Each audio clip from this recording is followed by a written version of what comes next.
Welcome to I Finally Get It, where real people share real life lessons so you could have a real good life. Have you ever wondered if what you're doing is really making a difference in the world? On this episode, we sit down with Craig FatCat Henry, where he shares the moment he said, I finally get it. In studio with me, as always, Dustin Webb, our producer. I'm your host, Jeff Martin, and here's our interview with Craig FatCat Henry. Let's get it. Craig FatCat Henry, thank you so much for coming into the studio. It's really great to see you. Thanks for having me. I'm glad to be here. Let's go straight to the moment when you said, I finally get it. The moment is pretty definitive for me. As you know, I had a mentor, the founder of Domino's Pizza. Mm-hmm. And I joined an organization that he founded in 2013, and he became my mentor shortly thereafter. I say my mentor. I refer to him as my mentor because he really took me in his wing and taught me so much about life and business and faith. And it was a conversation that I was having with him on a little men's retreat we were having.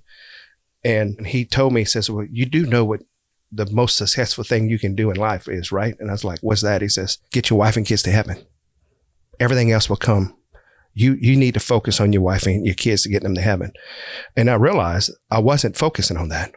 I was focusing on how much money I could make, how successful I could be, how many toys I could have, and all that good stuff. And so from that point, I started making a strategy on how do I do that?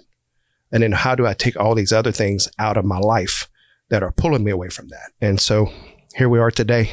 How long ago was that? That was in 2014, 15. 2014. Yeah. So we're looking at about 9 years ago. Yeah.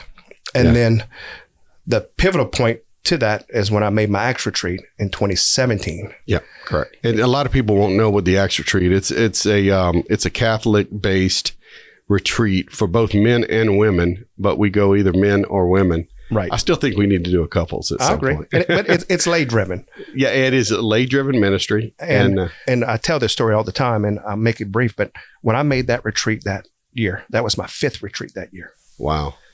And I didn't know where I was going, but I come off of that retreat knowing, okay, I have to change, and it's either now or never. And so I made it a decision to exit a business that I was in. And then I started putting the wheels in motion to sell another business that I had in Mexico. Yeah.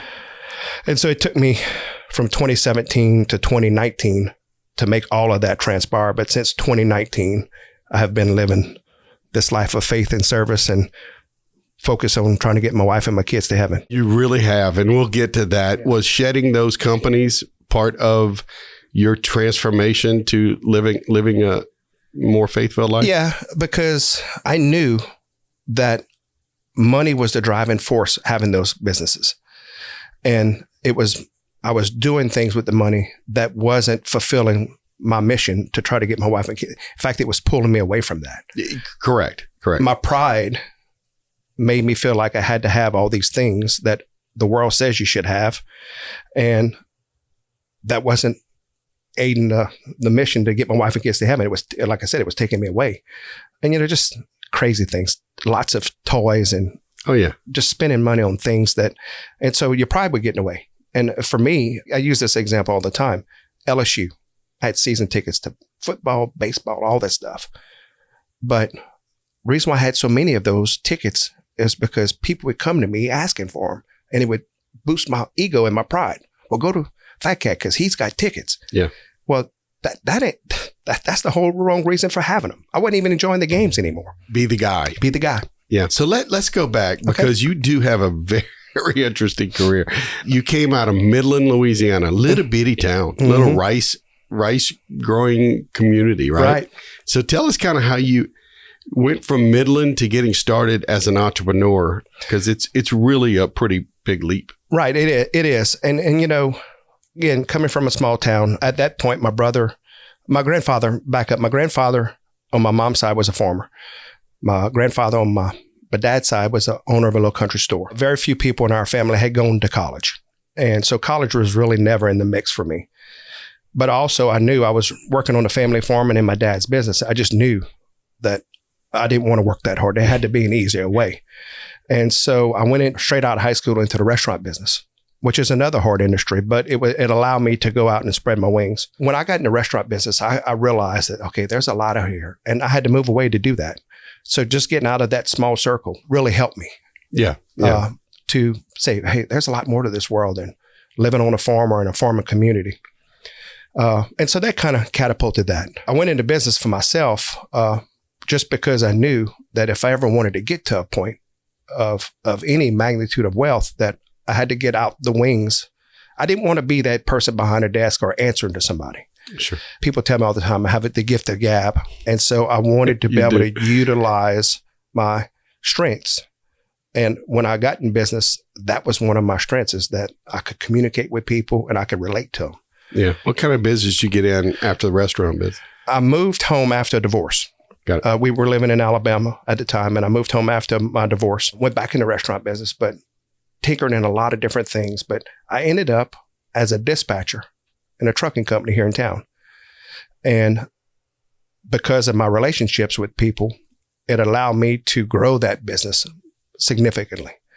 And the owner of the business was old school and not very progressive. And we just kept rubbing shoulders because I wanted to go one way and he didn't.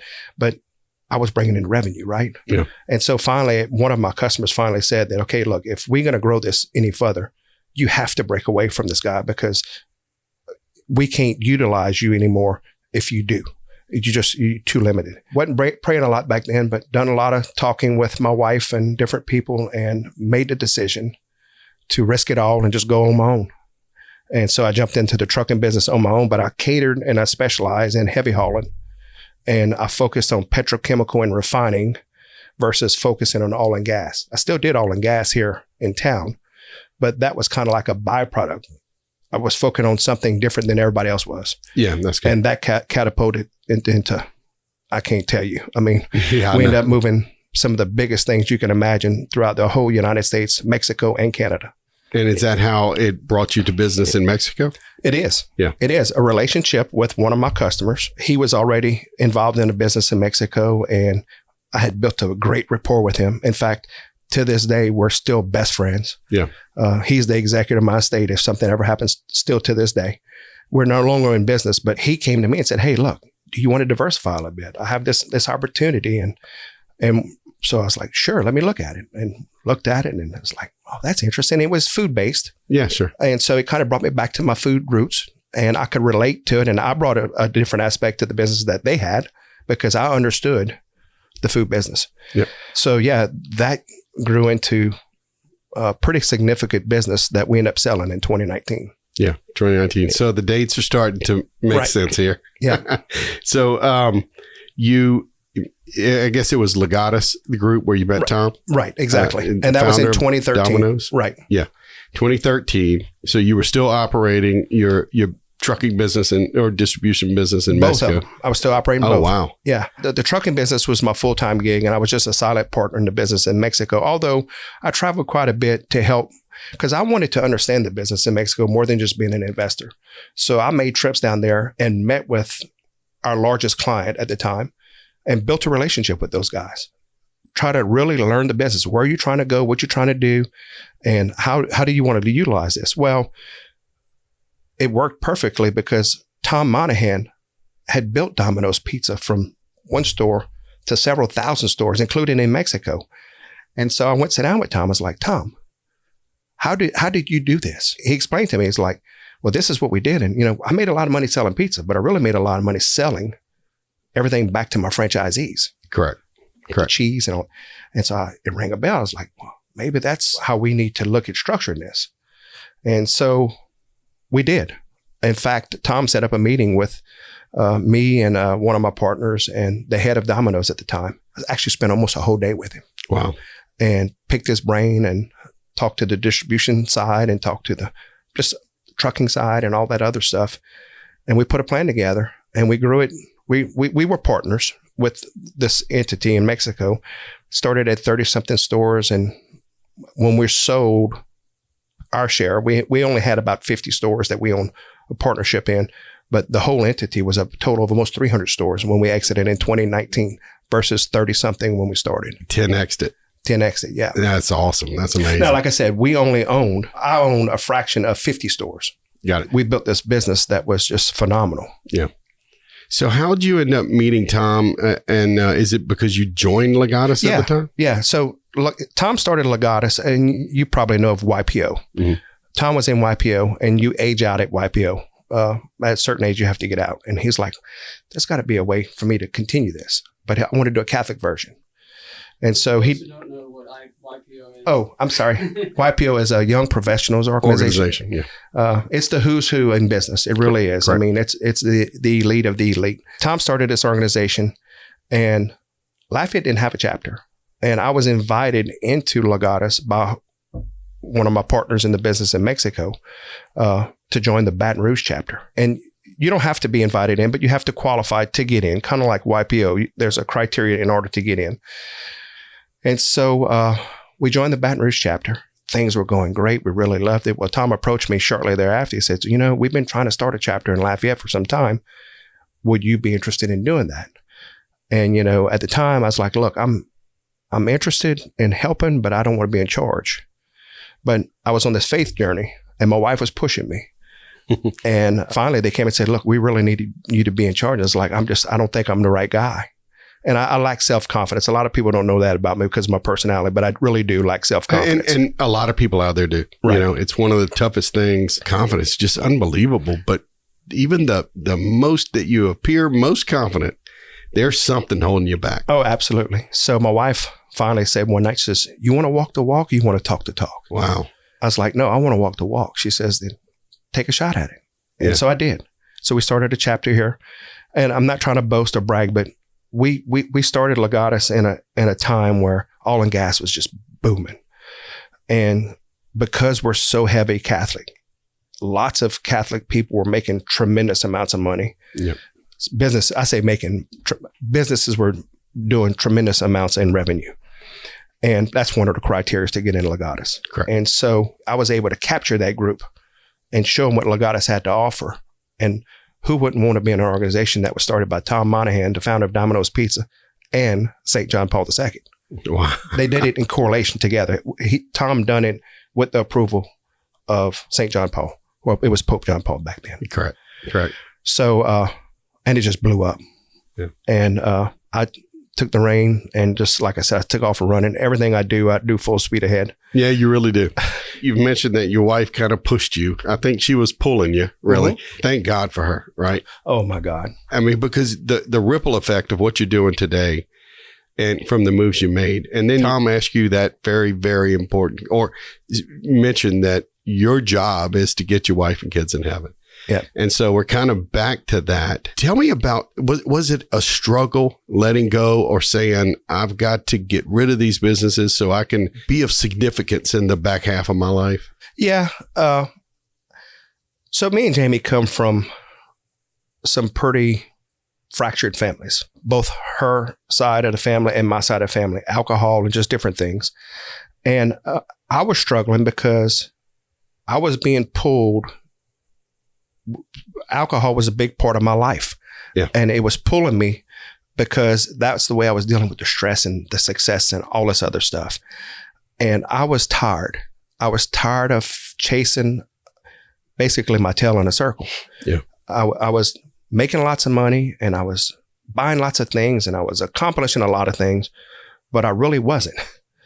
And I was just getting tired of chasing the chase, and because it was never enough. And, correct. You're looking at the sum of a mountain, but you put your head down, you pick it up, and it's another 100 feet higher. And you're like, how do I get there? Well, you're never going to get there if you can't focus. And so I was having a hard time. And so I was just getting tired. And then my faith was starting to come back in perspective. When I went through my divorce, I had left my Catholic faith. And when I come home, I slowly but surely came back into it. And when I met Jamie, it was an intricate part of her life. And so I integrated back into my faith. But I just knew that, okay, if I'm going to have this faith life and I'm going to do this, well, I can't do all these other things. Correct. Yeah. Something has to go. That's kind of a light bulb moment, if you will, because not everybody gets where you got. Mm-hmm. You can only say yes to so many things. Yeah.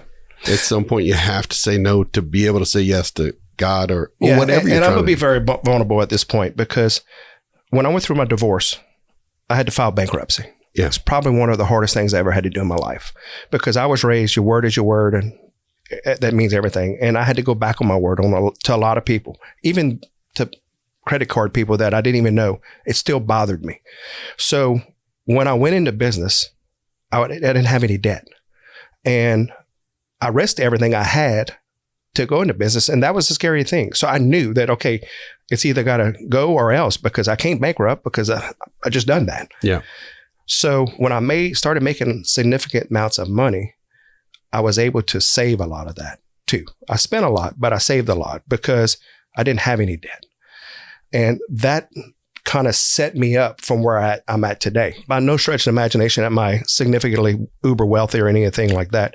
But I have a nest egg that I can touch when I hit 59 and a half, which is a long time away, because I started this at 50, right? Yeah. So that kind of give me some, I guess, insurance. Correct. Or a little buffer. A little buffer to know that, okay, this is doable. Now, my financial planner won't tell you, I may not agree with me on that, but I just knew that if I did the right things and I focused on the right things and I kept faith in my family and perspective, that it will all work out. Yeah. I wanted to focus on living a life of service. And so as I was exiting these businesses, I had to find, okay, what can bring me joy? Yeah. And I'm back to the food side. Yeah, exactly. And I remember we were on a retreat. I think we were teaming a retreat, and maybe you were cooking for the men's retreat. And we were talking about, well, what are you going to do? Yeah. And that's where this catering concept came in. Right. And so tell me about the catering concept, because one, it's beautiful, the things you're doing, but it's fascinating. And of course, you're a very good cook. Well, thank you. Yeah.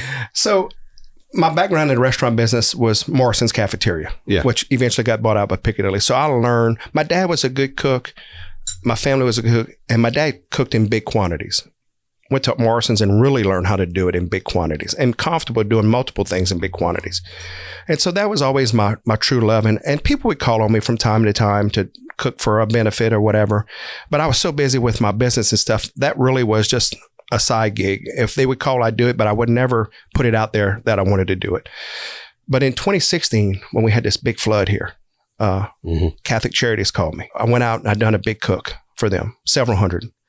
And after that cook, someone pointed out to me, said, "Why are you not doing that more often? I see how much joy you have serving others." Yeah, sure. And that's something that people recognized in me that I didn't recognize in myself. And I had never been told that. And so it kind of pinged me, and it was a light bulb moment, right? Yeah. So I started thinking, okay, well, maybe this is a gift that I was given that I'm just not utilizing. And the truth is we all have tons of gifts that were God-given gifts. We just don't realize we have them, or we don't utilize how to use those in the right manner. Sure. And so I figured, okay, well, you know what? This may be a way for me to continue on my faith journey, surrounding myself, because I wanted to focus on faith-based stuff. And so it surrounds me around a lot of faith-based people. And not only that, I focus on the youth too a lot. I've cooked for quite a few men's retreats as well, and women. But, I can help impact those people's lives just by being around them while I'm cooking. That's right. I started to integrate myself at Our Lady of Wisdom and at STM and just different places like that. And so it gives me an opportunity to give back, and I focus on what everybody else don't want to do, the big stuff. Correct. I'm known for cooking several hundred servings at a time.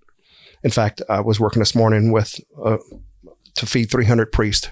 This morning? I was working on a program, a proposal. You will. Proposal to do it. To cook for 300 priests in October. Oh, my goodness. Yeah. Another thing, too, I didn't want this to be a business per se. Yeah. So I set it up as a nonprofit, and had a lot of people behind me. My former business partners helped me build this really decked out catering trailer. Yeah, it's beautiful. It's very nice. And so it allows me to get on the road. I try to go out, show my love for cooking. And, here in South Louisiana, everything's around food, right? That's right. But it is extending into all these other states, because every time I travel now, people are always talking about food, and it's like, well, you need to get you here. I just think that's a part of our culture that's so unique, that brings people together. And it gives me an opportunity to be around kids. I don't want to say that I mentor kids, but people look up to me because they see what I'm trying to do and what I've quote unquote accomplished, and how do we integrate that. And so I just work with and try to be present and try to show them service can be fun. Yeah. Yeah. It's beautiful, man. Yeah. And often I have my wife and my kids with me too. So yeah. Yeah, no, I love that. And they're right in there with you. Yeah. Cooking and scooping and serving. Yeah. My wife calls it Hell's Kitchen because I can be pretty hard to get along with at times.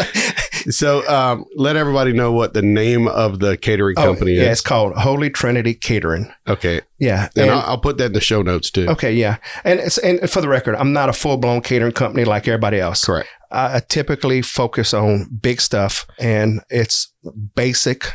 It's not the frou-frou stuff where the pretty little fruit carved in animals. Cookies. No, it's good, hearty food. Yeah, it's stick to your bones. What my grandmother taught me cooking, I cook things she cooked when I was growing up. The word gets out, man, his food is phenomenal, but they don't understand that I'm not doing wedding food or banquet food. Correct. I'm doing other types of food. That's right. Yeah. I'm getting hungry now because I know what you cook.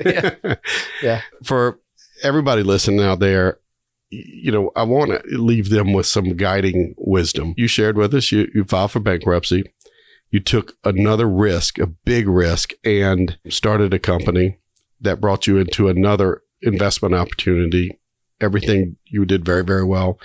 And you basically walked away from all of that to, go and help bring your wife, your children to heaven. For somebody who's listening out there and who's kind of struggling between the money and the future, what would you say to them?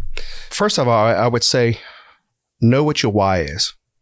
Know what the end game. What are you trying to achieve eventually? I didn't know that. I just knew that I had filed bankruptcy. I had to get back on my feet. I had to be able to establish some sort of wealth. And honestly, my first main focus was just to be able to buy a house. Yeah. And I actually bought a trailer house, my first house. But what is your why? What are you actually ultimately trying to achieve here? And secondly, surround yourself with people who are smarter than you and who have done it. Yeah. And, I tell people this all the time. When I started working on different business deals, and I had nothing to offer anybody but my word, because I was broke. I had filed bankruptcy. And before I met Jamie, I was broke emotionally. I was broke financially. And I was broke morally because I didn't have any faith. I started surrounding myself with people who made me better, who picked me up and not drag me down. And, it's humbling when you got to come back home, because I moved home with my tail between my legs. I had to literally borrow $500 from a friend to move home. Yeah. I just knew that, okay, the way I tried chasing this failed, so I got to get better. But hanging around with good people ultimately led me to meeting Tom Monahan. Isn't that wild? Yeah.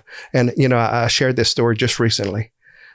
Where I grew up, we had very few brick houses. So in my eyes, if you were rich, they lived in the brick house. If you were poor, you lived in a house like I did. So my thought of rich was, what is rich? People who lived in brick houses. I never dreamed that I would become friends and have a mentor who's a billionaire. Yeah. Literally a billionaire with a B, several billion. And again, I had nothing to offer him.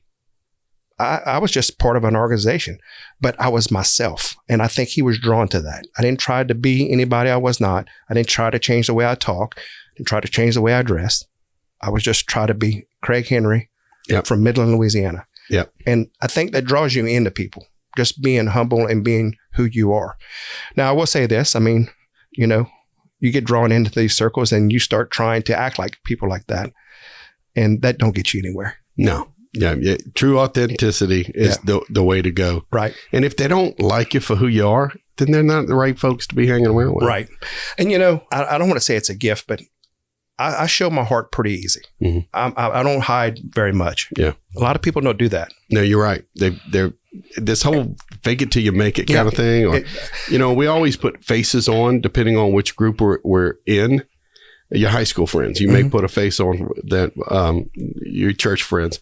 It's just not the right thing to do. No. In my experience. Yeah. And honestly, good people are drawn to good people. Yep. And it's not about the way you dress and what you drive. That's right. And all of that. So you said Craig Henry from Midland, Louisiana. You're very well known as FatCat Henry. Tell us how you got your nickname FatCat. Okay, I'll make it brief. So being that Midland is so close to Crowley, I spent a lot of time in Crowley. And there's another Craig Henry from Crowley. He's actually Craig Stephen Henry. Got it. And I'm Stephen Craig Henry. And we actually have the same birth date, just a year apart.